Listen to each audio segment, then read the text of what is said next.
बिस्मिल्लाहिर्रहमानिर्रहीम। अस्सलाम वालेकुम नाज़रीन हज़रात, मैं हूं आपका होस्ट मुख्तार अहमद और आप देख रहे हैं पब्लिक एंड रिपब्लिक। नाज़रीन हज़रात, रोज़ाना की बुनियाद पे हम यहाँ पे जो है वो डिस्कशन कर रहे होते हैं और बहस से मुबाहिसा हो रहा होता है। यहाँ पे हमारे साथ कॉलर्स भी मौजूद होते हैं। हम मुख्तलिफ टॉपिक्स पे ख़ास करके आवाम की भलाई के लिए, आवाम की बहबूद के लिए जो है वो सारे वो इशूज़ पे बात करते हैं कि जिससे आवाम की भलाई हो और हुकूमत तक हमारी आवाज़ जो है वो, आवाम की जो आवाज़ है वो पहुँच सके। अब जाहिर ये सैलाब का जो सिलसिला है, सैलाब की तबाहकारियाँ एक तरफ हैं, गुर्बत एक तरफ है, तालीम का फुकदान एक तरफ है। पूरे पाकिस्तान को कराची जैसा शहर, जिसे शहर कायद भी कहा जाता है, जो कि दारुल खिलाफा है तिजारती एतबार से।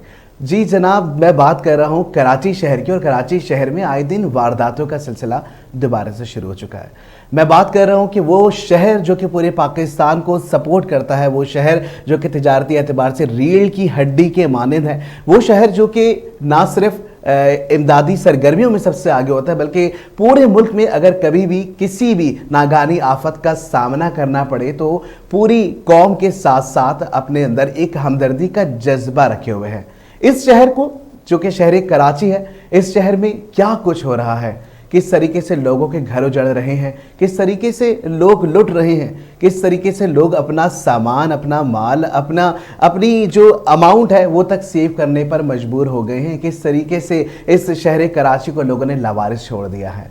ज़ाहिर है पूरे सिंध की बात की जाए, सिंध में ज़ाहिर है कराची भी एक शहर है और मुख्तलिफ शहरों की तरह, और कराची जैसे शहर के अंदर जब हम देख रहे हैं कि पिछले 3 सालों से हम बहुत कुछ निमटते हुए आ रहे हैं। मैं बात करूंगा, रिपोर्ट्स को सामने रखूंगा और उस पर भी बात करूंगा, लेकिन ज़ाहिर है अभी जो पिछला एक हफ्ता गुजरा और उसमें हम देख रहे हैं कि जनाब एक हफ्ते में 12 अफराद को मजम्मत करने के ऊपर जो है वो मार दिया गया, कत्ल कर दिया गया, उनको फायरिंग से जो है हलाक हो गए, वो मजम्मत करते करते वो जाँ भाग हो गए। क्या सिर्फ वो 12 अफराद जो हैं, क्या वो जहां भाग हुए हैं? क्या नंबर और अदाद शुमार जो 12 हैं, क्या वो सिर्फ 12 के 12 हैं? ऐसी बात नहीं है, क्योंकि वो जो 12 अफराद हैं वो 12 ख़ानदानों पर मुश्तमिल हैं। और ये सिर्फ एक इंसानियत, कहते हैं ना कि एक शख्स का कत्ल जो होता है वो पूरी इंसानियत का कत्ल होता है। यहाँ पूरी नस्लें बर्बाद कर दी हैं आपने। 12 घर उजाड़ने का मतलब है कि कितने लोगों को आपने रोज़गार से महरूम किया, जिनसे वो सब, उनकी पूरा ख़ानदान चल रहा था, वो सब महरूम हो चुके हैं। आखिर इस शहर को कौन संभालेगा? आखिर इस शहर को संभालने की जिम्मेदारी किसने ली है? हुकूमती इदारे क्या कर रहे हैं? सिक्योरिटी इदारे क्या कर रहे हैं? हमारी जान माल इज़्ज़त की हिफाजत कौन करेगा? बहुत से डिपार्टमेंट्स हैं, बहुत सी हुकूमती इदारे हैं जो कहते हैं कि जनाब हम ये भी कर रहे हैं, हम आवाम की भलाई के लिए ये कर रहे हैं, रोड बना रहे हैं, हम ट्रांसपोर्ट बना रहे हैं, लेकिन उसके साथ साथ हम ये देख रहे हैं कि जनाब यहाँ पे सिलसिला ये चल रहा है कि ये सारी फैसिलिटी के साथ साथ लेकिन आवाम अभी भी परेशान है।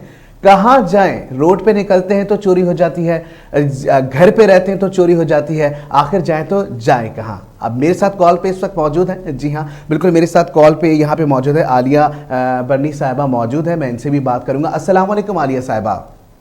वालेकुम अस्सलाम। सबसे पहले तो मैम मैं आपको वेलकम करूंगा अपने शो में, जिसका नाम है पब्लिक एंड रिपब्लिक। जी भाई। मैम ये देख रहे हैं हम आलिया साहिबा के कुछ दिनों से, पिछले हफ्ते से 12 लोगों को जो है वो मार दिया गया है मजम्मत करने पर।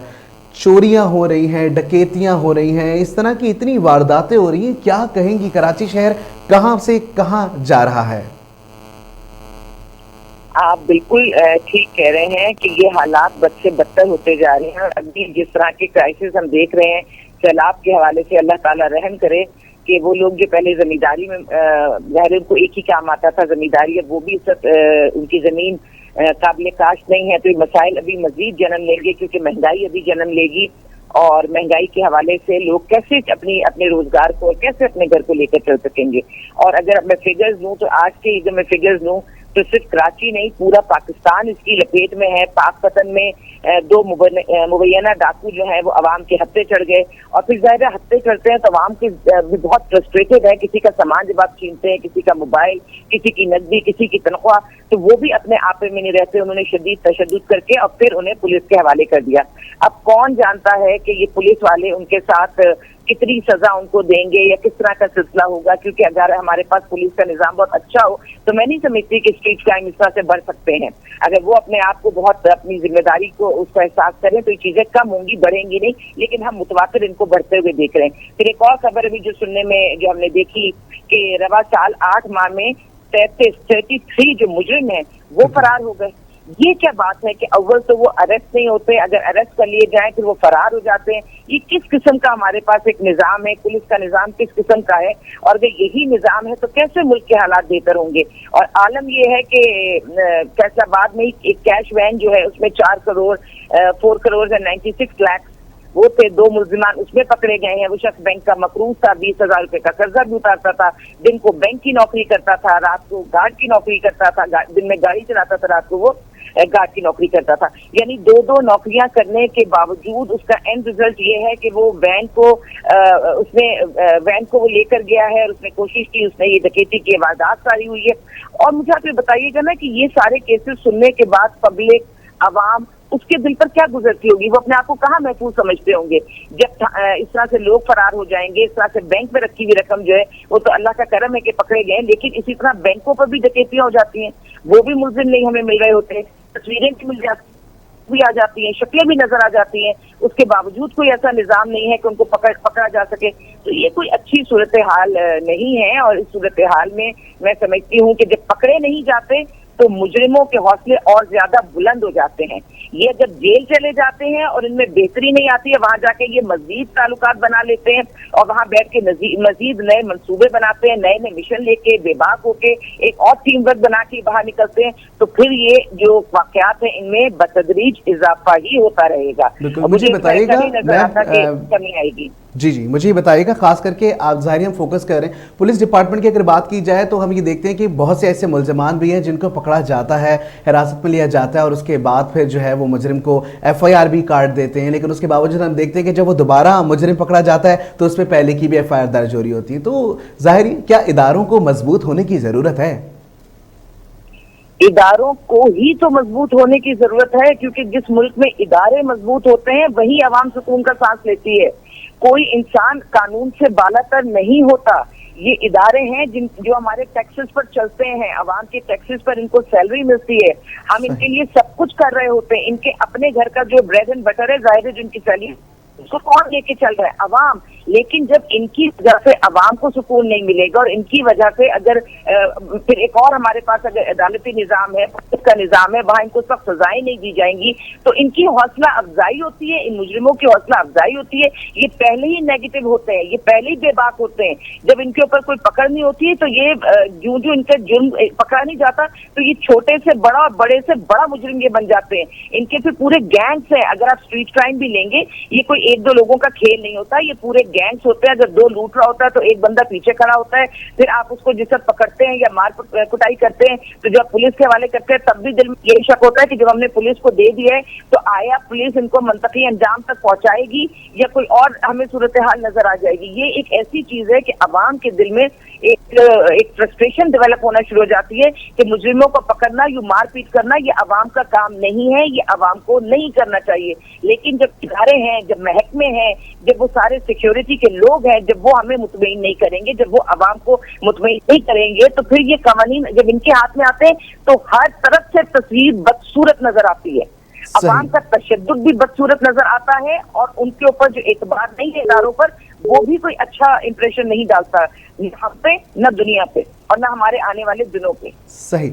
मुझे बताइएगा मैम, बेसिकली हम ये देख रहे हैं कि अवाम के अंदर एक शऊर तो है कि हम अवाम को देखते हैं कि अवाम कमा भी रही है, अपना खा भी रही है और लोग ज़ाहिर लूटने वाले जो लूट के जाते हैं, लेकिन FIR दर्ज नहीं कराई जा रही होती। लोग डर रहे होते हैं कि हम FIR कटवाएंगे तो हमें जाना पड़ेगा, फिर जाके हमें सेल फोन्स के लिए बार बार बुलाया जाएगा। तो क्या हमें कहते हैं कि अवाम को अंदर जो एक शऊर है ये बेदार नहीं करना पड़ेगा कि अगर आपके साथ कोई लॉस हुआ है तो आप जाके हर हालत में FIR या अपनी रिपोर्ट जरूर करवाएं? बिल्कुल करवानी चाहिए। और मैं तो किसी भी मकाम पे खाली FIR नहीं, मैं तो ये मानती हूँ कि कहीं भी किसी के साथ जुल्म और ज्यादती हो उसको वहाँ आवाज उठानी चाहिए, क्योंकि आवाज उठाने के बाद ही तो कोई उसकी तरफ मुतवज्जा होगा। माँ उस तक अपनी औलाद को दूध नहीं देती जब तक औलाद रोती नहीं है, तो जब तक आप आवाज नहीं उठाएंगे तो कोई। और इस दौर में इस ऐसे दौर में कि जिसमें कोई किसी का पुरसाने हाल नहीं है, कोई किसी की कैसे मदद करेगा। लेकिन ये भी तो सोचने की जरूरत है ना कि क्या वहां का माहौल, क्या थाने का माहौल, क्या हमारे पुलिस के लोग, क्या हमारे जो बिल्कुल ये जो ऑर्डिनरी जो हमारे सिपाही इस लेवल के लोग होते हैं, क्या उनके पास वो तालीम, वो तरबियत, वो उतने कैपेबल हैं? क्या एक औरत जो थाने के अंदर दाखिल होती है, क्या वो उनकी नजरों को बर्दाश्त कर सकती है? क्या वो उनके सवालात को बर्दाश्त कर सकती है? क्या वो थाने के उस माहौल को बर्दाश्त कर सकती है? अगर वो उस चीज को बर्दाश्त नहीं कर सकती तो अपनी इज्जत लेके वो वही खामोशी से कहती है कि बेहतर है कि उस माहौल में जाऊं। ऐसे ऐसे ट्रॉमा में निकलकर वहां से खवातीन आती हैं कि उसके बाद कितनी देर तक तो वो अपने हवासों में नहीं होती। कि सिर्फ औरत के लिए ये नहीं होता कि किसी को आप हाथ लगाएंगे तो उसको तकलीफ होगी, वो नजरें, वो जुमले, वो जुमाइने बातें, वो इतनी मुश्किल होती है कि आप अजियत से नहीं निकलते। रवैये मार लड़के देते हैं, जाते हैं या मर जाते हैं तो उनके साथ भी एक अलग ही रवैया होता है उन पुलिस वालों का। वही आपकी वाली बात कि अगर एक दफा मुस्लिम जो मजलूम है वो अगर वहां चला जाए तो उसको इतनी हाजियां लगवाई जाती है, उससे वो चीजें होती हैं कि बेचारा कहता है कि मैं तो एक मुसीबत में क्या, मैं तो कई मुसीबतों में फंस गया हूँ। ये सारी चीजें पुलिस के महकमे को ठीक करने की जरूरत है, वरना खाली तसल्ली देने से बात बनेगी नहीं। और हम सब जानते हैं कि पुलिस का किरदार हमारे माशरे में कैसा है। जो उनके हायर ऑफिशियल है वो तो बहुत बेहतर है, वो तो अपने तौर पर जो आप जाएं तो उससे तालीम याफ्ता होते हैं कि आप उससे उनसे बहुत अच्छी तरह बात कर सकते हैं। लेकिन इनिशियली से जो आपने थाने में कदम रखना है तो थाने का वही जो स्टाफ है, जो एक सिपाही लेवल का स्टाफ है, आपने शुरू में तो उसी को फेस करना है ना। उसको फेस करना कोई आसान बात नहीं है। बिल्कुल ऐसा ही। अच्छा मुझे बताइएगा, खास करके अभी हमने पिछले एक हफ्ते में देखा कि मजम्मत के दौरान लोग जो हैं ज़ाहिर उनको गोली मार दी गई है, और ज़ाहिर ये पूरा असला भी ज़ाहिर आ रहा है उनके पास। उसके साथ साथ हम देख रहे हैं कि लोग मर भी रहे हैं, लेकिन वो जो 12 अफराद मरे हैं तो ज़ाहिर उसके पीछे उनके पूरे पूरे ख़ानदान हैं जिनकी वो किफ़ालत कर रहे थे या वो अपनी फैमिली के साथ आए हुए थे। और अभी रिसेंटली जो जौहर में एक वाक़या हुआ जिसमें हमने देखा कि जी फैमिली पे जो है वो फायरिंग की गई है। इस चीज़ को कैसे देखती, कितनी मजम्मत करेंगे इस चीज़ पे? आप जो बात कह रहे हैं उसमें बेसिक पोशीदा है कि ये असलहे की फराहमी कहाँ से होती है। अब बहुत सारे मुजरिम जो है और मुलजिम जो है ये नशे की हालत में होते हैं। कहते हैं कई दफा वो क्राइम करते ही नशे में, कई दफा वो इतने घबराए हुए होते हैं। स्वीट क्राइम में गोली चलती इसीलिए कि अपने हवासों में नहीं होते, घबराए हुए भी होते हैं, डरे हुए भी होते हैं। तो सबसे पहले तो यही पूछा जाए ना, असला खरीदना क्या हमारे मुल्क में इतना आसान है?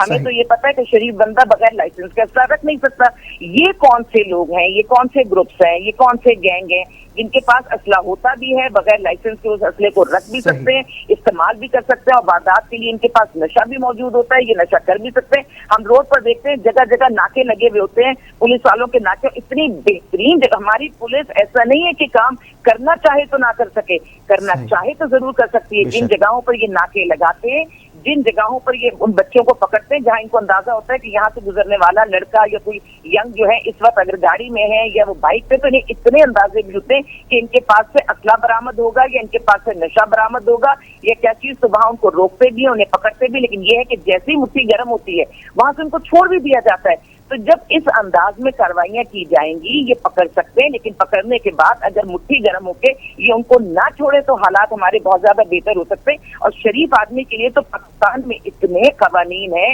आम शहरी के लिए इतने कवानीन है कि वो बेचारा उनमें पूरे ही नहीं उतर पाता। और जो इस किस्म के गैर कानूनी काम करते हैं उनके पास असला भी होता है, उनके पास लाइसेंस की तो जरूरत ही नहीं है, फिर उनके पास नशा भी होता है। और जब वो क्राइम कर लेते हैं तो क्राइम करने के बाद अगर वो मुट्ठी गर्म कर सकते हैं तो वहां से निकल भी सकते हैं। जब हम किसी भी माशरे में पैसे का खेल इस तरह से शुरू होता है जहां कहीं भी गुर्बत अपनी जगह है, लेकिन अब जो इज्जत है ना, इज्जत सिर्फ पैसे की है। पहले गरीब भी इज्जतदार हुआ करता था। पहले हम क्या करते थे, अगर कोई अमीर और गरीब है तो हम जो इज्जतदार है, जो बाकिरदार है, उसकी इज्जत करते थे। और जो अचानक अमीर हो जाता था उसको तो हम अपनी सोसाइटी में बिठाते भी नहीं थे।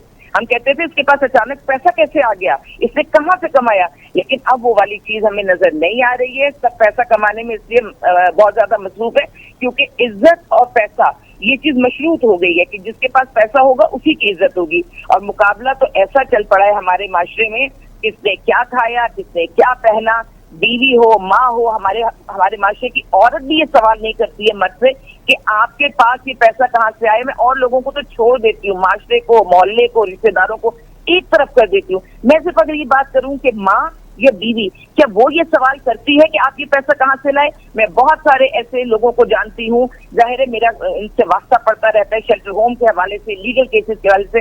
ये जो घरों में काम करने वाली मासियां हैं, ये जो इस तरह के मर्द हैं मजदूरी करने वाले, उनके पास अचानक लाखों रुपए आ जाते हैं और कोई उन्हें पूछने वाला नहीं है, क्योंकि उन्हें यहाँ पे कराची शहर में या बड़े शहरों में रह के ये अंदाजा हो जाता है कि अगर हम स्ट्रीट क्राइम करेंगे तो अचानक ही हमारे पास बहुत सारे पैसे आ सकते हैं। तो वो इस तरह की चीजों में मुलव्विस हैं, वो इस तरह से, क्योंकि इस वक्त करप्शन ना हर लेवल पर हो रही है। बड़े लोगों की करप्शन बड़े लेवल की और छोटे लुटेरों की जो उनके म्यार के मुताबिक है, लेकिन कहते हैं कि जैसे अवाम है वैसे हुक्मरान है, क्या इस तरह का सिलसिला है कुछ? जी भाई, जैसे कहते हैं कि जैसी अवाम है वैसे हुक्मरान है, तो ये सारा सिलसिला चल पड़ा है, आप कह रही हैं? मैं बिल्कुल 100%, मैं जब भी बात करती हूँ मैं हम कह के बात करती हूँ। मैं कभी ये नहीं समझती कि सिर्फ माशरे में किसी एक ने बुराई फैला दी है, नहीं, हम सब उसके जिम्मेदार हैं, हम सब उसमें अपना हिस्सा डालते हैं।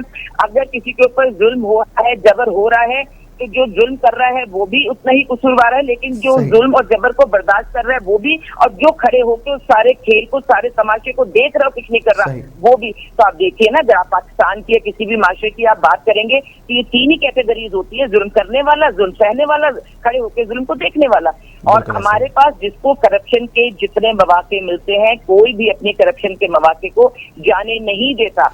आप चाहे लैंड माफिया में चले जाएं, आप इंक्रोचमेंट में चले जाएं, आप अगर, मैं ये समझती हूँ कि हमारे स्टूडेंट्स जो एग्जाम्स देते हैं वहां पर जो चीटिंग का एक म्यार बना हुआ है, मैं तो हैरान हूँ कि बाजारों में मुझे पूरी पूरी वो डोरियों के साथ बूटियां नजर आती हैं, ऐसी ऐसी टर्मिनोलॉजी जो मुझे कभी पता नहीं थी, वहां पे भी करप्शन की जाती है।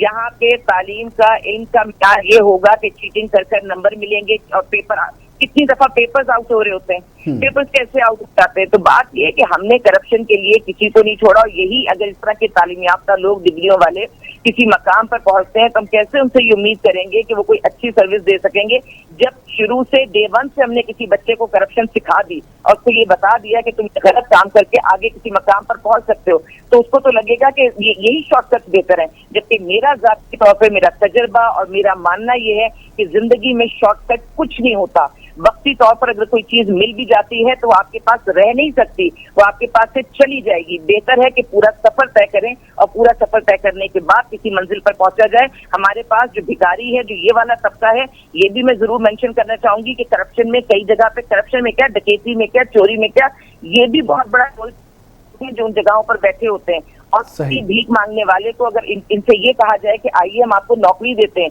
हम आपको घर पर रखते हैं, आप इस चीज को छोड़ दीजिए, मुझे तो नहीं लगता, मुझे तो ऐसे लोग बहुत ही कम कहीं मिले होंगे कि जिन्होंने इस भीख मांगने को या इस जुर्म को, इन चीजों को छोड़ के उन्होंने नौकरी देने पे या उन्होंने किसी हलाल रोजी की तरफ कोशिश की होगी। माइंडसेट बन गया है कि पैसा आना चाहिए, एट एनी कॉस्ट आना चाहिए। तो अब जिसके पास स्ट्रीट पे ही जगह मिलती है क्राइम की, वो स्ट्रीट पे क्राइम कर लेंगे, और उनको पता है कि पैसे होंगे तो कुछ हम रख लेंगे, कुछ आगे दे देंगे, मामला चलता रहेगा। और मैं तो उनके हवाले से क्या कहूँ जो पाकिस्तान में ये सेटिंग करके करोड़ों रुपए, अरबों रुपए पाकिस्तान से लेके बाहर चले गए, फिर वो पाकिस्तान को नहीं देखते, लेकिन ये सारा पाकिस्तान का पैसा था जो यहाँ तरह तरह की, जिसमें बहुत सारे माफियाज हैं, जिसमें छालियां मना है और बहुत कुछ है, लेकिन कैसे छालियां बरामद होती रही, कैसे लोग किस तरह से उसमें किस तरह से अपनी सेटिंग बनाते गए, कैसे उस चीज में एक छोटी सी एग्जांपल, फिर और बहुत बड़े बड़े काम भी हैं। बिल्कुल जी, आलिया मैम हमारे साथ रहिएगा, ब्रेक पे जाएंगे, ब्रेक से वापस आते हैं और हमारे साथ रहिए। आलिया साहब हमारे साथ मौजूद हैं और तवील डिस्कशन इस चीज़ पर हो रही है कि जी करप्शन और करप्शन के साथ साथ चोरी के ऊपर बात हो रही है। तो जी हमारे साथ रहिए, ब्रेक के बाद फिर वापस आते हैं।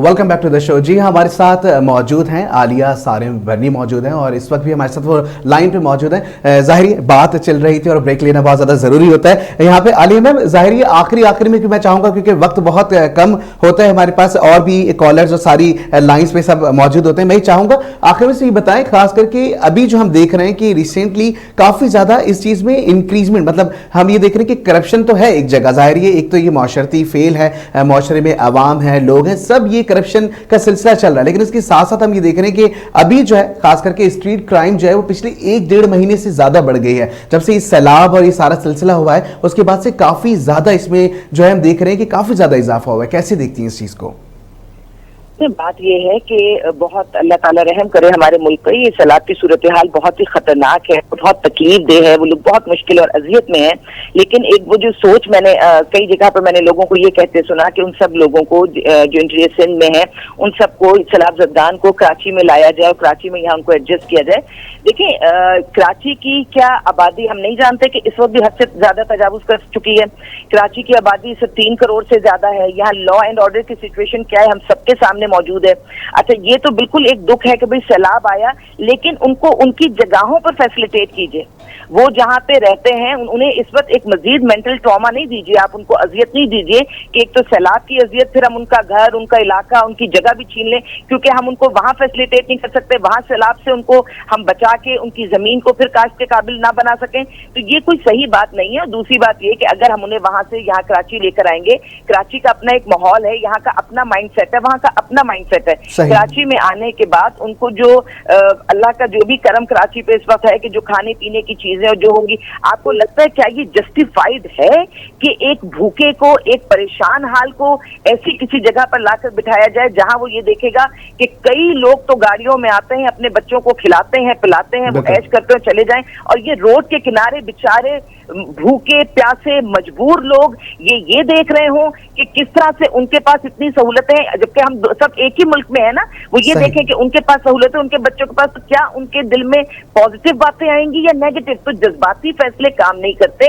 पहले आप उन लोगों के लिए वो सारी फैसिलिटीज कराची में पैदा कीजिए, उसके बाद अगर आप ऐसा कोई काम करते हैं तो मैं समझती हूँ कि वो समझ में आने वाली बात है।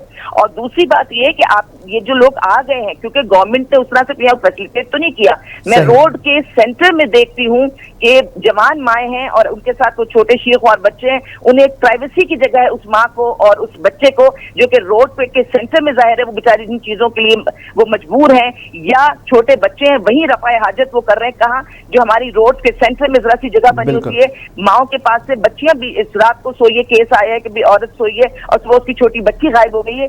क्या कराची इतना मैं समझती हूँ इतना बेहतरीन जगह है उन लोगों के लिए कि वो आ जाएंगे, और गवर्नमेंट लेवल पर अगर इक़दामात नहीं हुए तो वो यहाँ सेफ रह सकेंगे? ये उनके लिए भी खतरा है और हमारे लिए भी खतरा है। बेशक, बिल्कुल। बहुत शुक्रिया आलिया साहब, आप हमारे साथ मौजूद थी इस वक्त और आपने जो सिलसिला बताया, बहुत शुक्रिया, आप हमारे साथ मौजूद थी। जी नाज़रीन, आलिया सारिम बर्नी साहब हमारे साथ मौजूद थी और बिल्कुल जी बात हो रही है आज करप्शन के हवाले से। आज हम बात कर रहे हैं खास करके चोरी डकैती राजनी और ये सारा सिलसिला कराची जैसे शहर में दिन दिहाड़े, पहले तो रात में हम देखते थे सुनते थे, और अब दिन दिहाड़े जो है वो बाइक्स भी चोरी हो रही है। मैं आदाद शुमार बताना चाहूंगा कि अब तक 8 महीनों में 58 अफराद जाँ बहक हो चुके हैं। अगर 8 महीनों की बात की जाए जनवरी से लेकर अगस्त तक, तो 270 शहरी वो हैं जो कि मजम्मत करने के ऊपर उनको जो है वो जख्मी कर दिया गया। अब जख्मी करने के बाद वो सूरत हाल अलग है कि वो किन अस्पतालों में मौजूद है, क्या उनका कोई खैर ख्वाह है या नहीं, क्या उनके पास इतनी इस्तात है कि वो अपना इलाज कराएं। ये सारे सिलसिले बहुत आगे के हैं, ये मैं सिर्फ आपको सिर्फ नंबर्स बता रहा हूं। जी हाँ, अगर बात की जाए 32,000 से ज्यादा मोटरसाइकिलें अब तक छिन चुकी हैं। गाड़ियों की बात की जाए तो 1200 से ज्यादा गाड़ियां इन 8 महीनों में छिनी जा चुकी हैं। ये रजिस्टर्ड चीजें हैं।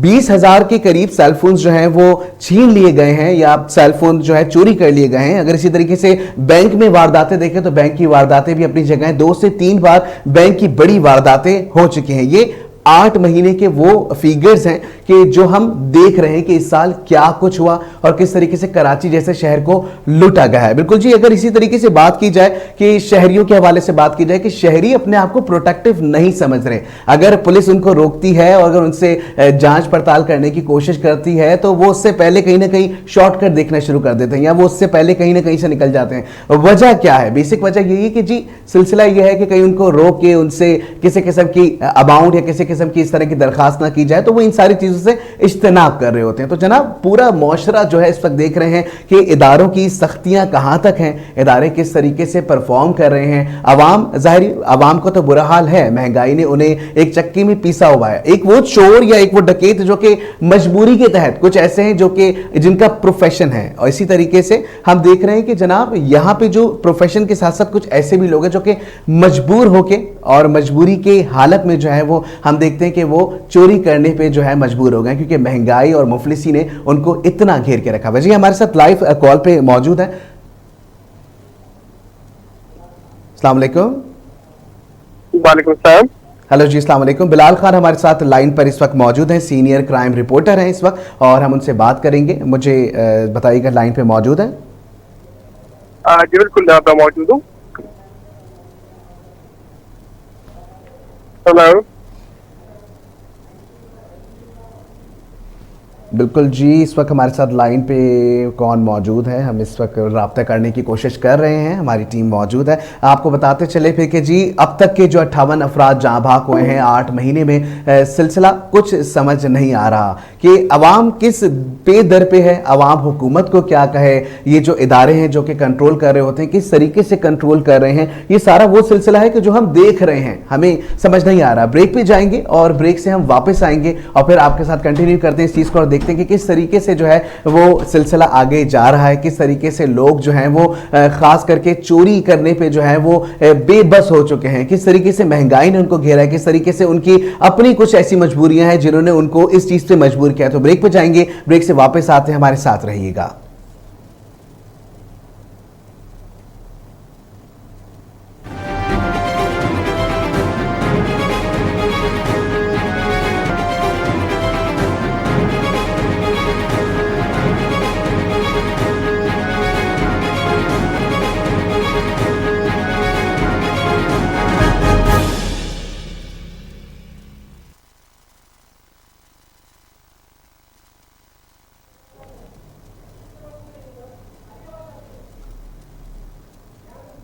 जी जी, परफेक्ट आ रही है, मुझे आवाज आ रही है।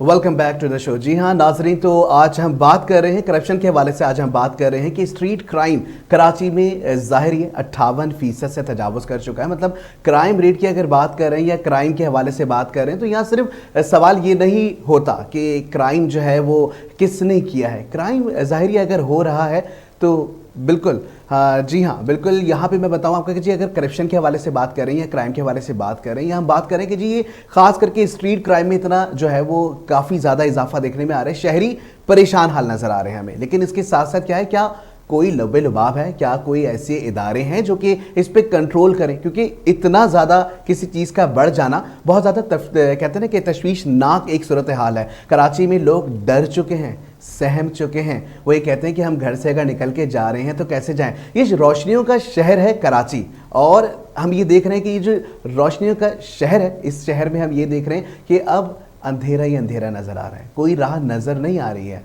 तो किस डगर पे मुल्क जा रहा है, किस डगर पे ये शहर जा रहा है जो कि तिजारत का एक मरकज़ है। तो बिल्कुल जी मेरे साथ लाइन पे इस वक्त मौजूद होंगे बिलाल खान, और बिलाल खान जो है वो एक सीनियर क्राइम रिपोर्टर भी हैं, उनसे भी हम बात करेंगे। अस्सलाम वालेकुम बिलाल खान साहब।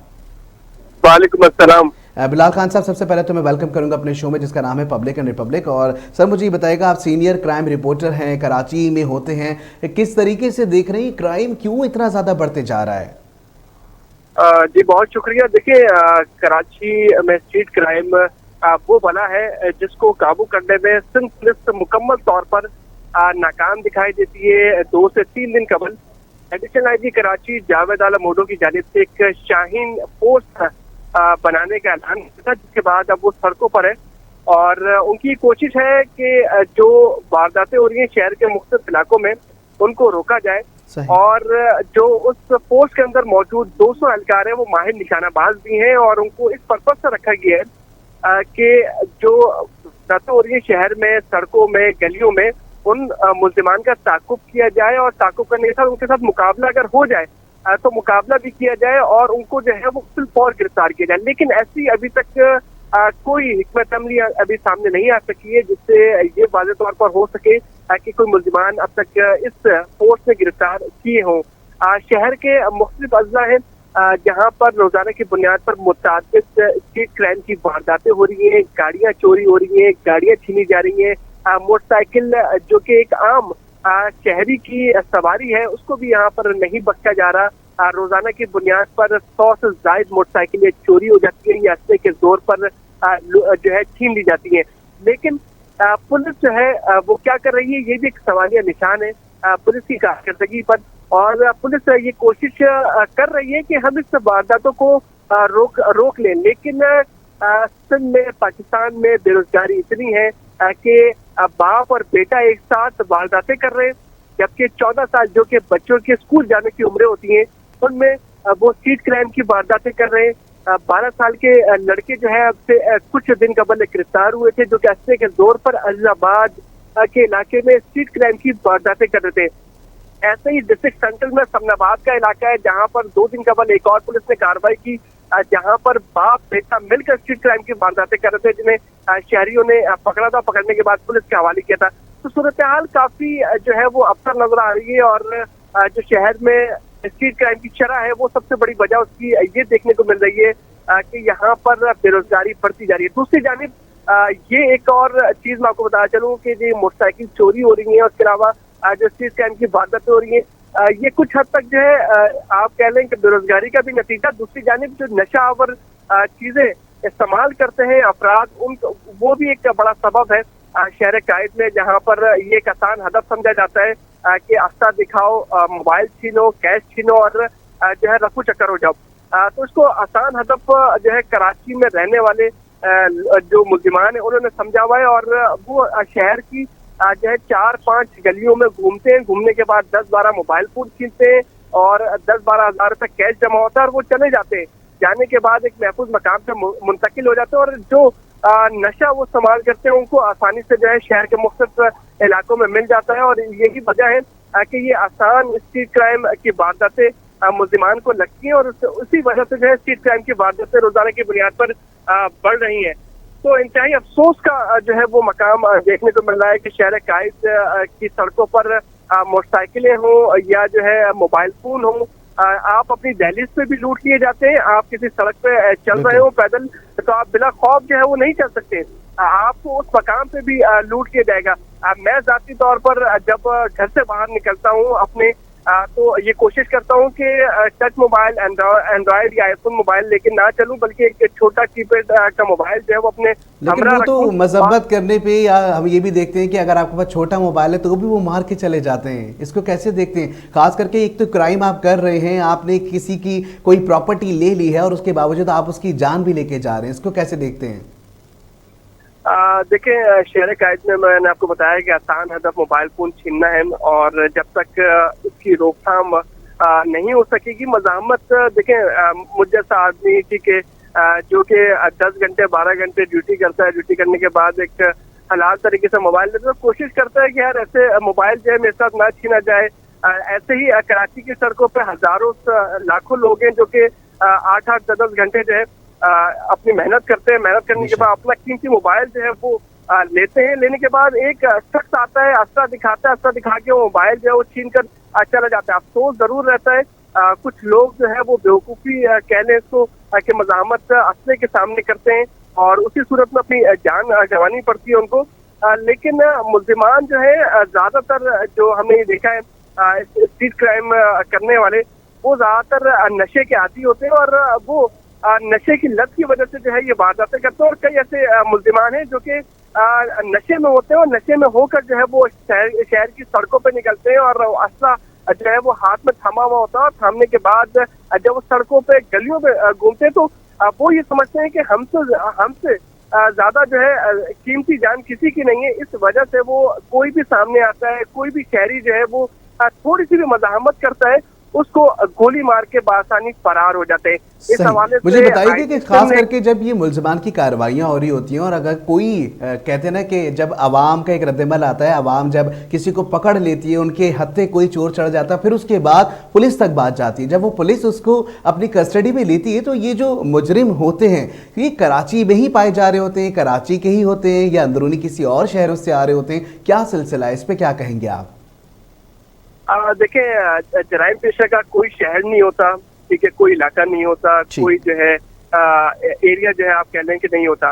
जराइम पेशा वो शख्स है कि कराची में भी कर सकता है, इंटीरियर में भी कर सकता है, कैपिटल में जाएगा, कैपिटल में भी अपनी वारदातें करने से बाज नहीं आएगा, क्योंकि वो एक आदि मुजरिम होते हैं। रही बात पुलिस गिरफ्तार करती है, गिरफ्तार करने के बाद ये मुलजिमान छूट भी जाते हैं, ये एक बड़ा सवाल है। और ये वजह इस वजह से है कि हमारे जो शहर के लोग हैं वो बड़ा कतराते हैं। जैसे मुझसे मोबाइल छीन लिया, मैं रिपोर्ट करवाने थाने तक नहीं जाता, बस में अपना मोबाइल ब्लॉक करवा देता हूँ, और ब्लॉक करवाने के बाद ये बोलता हूँ यार पुलिस के बाद जाके कौन अपना टाइम वेस्ट करेगा। बड़ी वजह ये भी है कि लोग जो है रिस्पॉन्स नहीं आ रहा पुलिस की जानिब से, रिस्पॉन्स जो है पुलिस से रिस्पॉन्स नहीं करते शहरी, और पुलिस की कोशिश करते हैं, पुलिस से बचने की कोशिश की जाती है शहरियों की जानिब से, पुलिस के साथ ताउन नहीं किया जाता। अब मुझसे अगर मोबाइल छीना है और मेरा मोबाइल अगर बरामद हो गया है और पुलिस कहेगी कि आप आके गवाही दें, तो मैं ये सोचूंगा कि एक आम शहरी के नाते कि यार मोबाइल तो चलो चला ही गया था, लेकिन अब गवाही के जो है चक्कर में कौन पड़ेगा, कोर्ट कचहरी के चक्कर कौन खाएगा, इससे अच्छा मोबाइल भी जाने दो और इनसे जान बचाओ। ये एक हमारी सोच जो है माशरे में पैदा हो चुकी है, जिसकी वजह से जो मुल्जिमान हैं, स्ट्रीट क्रिमिनल्स हैं, उनको एक और मौका मिलता है, वो फिर सड़कों पर आते हैं, फिर वारदातें करते हैं, और हजारों वारदातें करने के बाद एक वारदात नाकाम होती है, फिर गिरफ्तारी अमल में आती है, फिर ये एक चक्कर चलता है। और ऐसे ही कराची में स्ट्रीट क्रिमिनल्स हैं जो रोजाना की बुनियाद पर मुतअद्दिद वारदातें करते हैं, महीनों में हजारों वारदातें करते हैं, उसके बावजूद वो कानून की गिरफ्त में आने के बावजूद वो बाहर निकल जाते हैं। तो पुलिस भी अपनी जो है वो कोशिश जरूर करती है कि मुल्जिमान को गिरफ्तार भी करे और उनको जो है वो सजा भी दिलाए, लेकिन यहाँ पर कुछ इश्यूज जो है वो ये भी है कि शहरी जो है वो आगे नहीं बढ़ते, जिसकी वजह से मुल्जिमान आजाद घूम रहे होते हैं। दूसरी बात इसमें यह है कि कराची की पॉपुलेशन बहुत ज्यादा है और कराची में पुलिस की नफरी ना होने के बराबर। ठीक, ये भी एक मसला सवाल है। बिल्कुल ऐसा ही है। बहुत शुक्रिया बिलाल खान साहब, आप हमारे साथ लाइन पर मौजूद थे और आपने जो सिलसिला हमें बताया खास करके कि क्या क्या लैकिंग नजर आ रही, बहुत शुक्रिया, आप हमारे साथ मौजूद थे। जी नाजरीन, तो बड़ी एक अजीबो गरीब सूरत हाल दिखने में आ रही है, जहां क्राइम रेट इंक्रीज हो रहा है, वहां आवाम का रद्द अमल मुख्तलिफ तरीके से नजर आ रहा है। आवाम जो है वो पुलिस के पास जाने से कतरा रही है, पुलिस को हम देख रहे हैं कि उनकी नफरी बहुत कम है। अगर बात की जाए कि ज़ाहिर AIG साहब ने जो है वो पुलिस के लिए रैपिड टेक फोर्स निकाली और उसमें जो है वो बाइक्स पे जो है वो स्ट्रीट क्राइम में इन्वॉल्व लोगों को रोकने के लिए खास करके उनको फायरिंग का तरीक़ेकार भी और वो प्रॉपरली उनको एक ट्रेनिंग के साथ दिखाया जा रहा है। अगर ये सारी सूरत हाल हम इस तरह देखें कि अगर ये सारा जो काम है या ये वाला रिस्पॉन्स जो कि एक बड़ा अच्छा इकदाम है कि आप जो है वो स्ट्रीट के अंदर भी जो है वो बाइक्स देके हमारे सिपाहियों को भेज रहे हैं कि जी हमारी हिफाजत की जाए, तो अगर ये वक्त से पहले हो जाता। हम यही देखते हैं कि हुकूमतें आती भी हैं, हुकूमतें अपना काम करती हैं, लेकिन पहले सिलसिला कुछ हो जाता है, जब नुकसान हो जाता है, नुकसान के बाद हमें अकल आ रही होती है। मतलब ये समझ से बाहर है कि हमें वक्त से पहले अपनी सारी चीज़ों के लिए तैयार नहीं रहना पड़ेगा। जब लॉस हो जाता है, अगर हम तबाकारियों की बात करें, सैलाबी सूरत हाल की बात करें, तो एक प्लानिंग होती है और वो भी हमें नहीं दिखाई दी। इसी तरीके से अब स्ट्रीट क्राइम अगर हम देख रहे हैं तो वो भी दिन ब दिन बढ़ते जा रहा है, कंट्रोल करने के लिए इकदाम करे जा रहे हैं। वहाँ पर आवाम का रद्द अमल अलग नज़र आ रहा है, हम अपने इदारों को देख रहे हैं तो वो अलग तरीके से सोच रहे हैं। तो सिलसिला ये कि हम सबको मिल बांट के जो है वो सोचना पड़ेगा इस पे, और इस पे सोचने के साथ साथ हमें ये कोशिश करनी पड़ेगी कि इस क्राइम को कंट्रोल करने के लिए हम सबको साथ देना होगा, हमें अपनी इदारों के साथ मिलकर काम करना होगा, हमें अपने इदारों को हर एक गलत कहते हैं ना एक्ट की इंफॉर्मेशन देनी होगी ताकि वो उसकी बर वक्त कार्रवाई कर सके। तो आज के प्रोग्राम में जनाब सिर्फ इतना ही कि आज जो हमने बात की है खास करके क्राइम के हवाले से, आज हम बात कर रहे हैं कि जी शहरी लुट रहे हैं और कोई पूछने वाला नहीं है, तो वजह हम खुद भी हैं, हम खुद इन्वॉल्व नहीं होना चाहते, हम खुद जो है चाहते नहीं हैं कि किसी तरीके से हम रिपोर्ट करवाएं। जिस तरीके से बिलाल साहब ने कहा, जिस तरीके से हमारी बात हुई थी, ज़ाहिर है हमारी बात सीनियर हमारी आलिया साहिबा से बात हुई थी, उन्होंने भी कहा कि हम लोग भी अपनी जगह बड़ी कोताहियाँ कर रहे हैं, पुलिस भी कोताही कर रही है। तो जी मुजरिमों को ज़ाहिर कैफरे किरदार पर अगर पहुँचाना है तो हमें रिपोर्ट बर वक्त करना होगा ताकि बर वक्त कार्रवाई की जा सके। आज के शो में इतना ही, अपना बहुत ज़्यादा ख्याल रखिएगा और जी हाँ इंशाल्लाह कल फिर आपसे मुलाकात होगी। हर जुम्मा हफ्ता इतवार पब्लिक एंड रिपब्लिक में हम आपके साथ होते हैं और एक नए टॉपिक के साथ हाजिर होते हैं। अपना बहुत ज़्यादा ख्याल रखिएगा। अस्सलाम वालेकुम।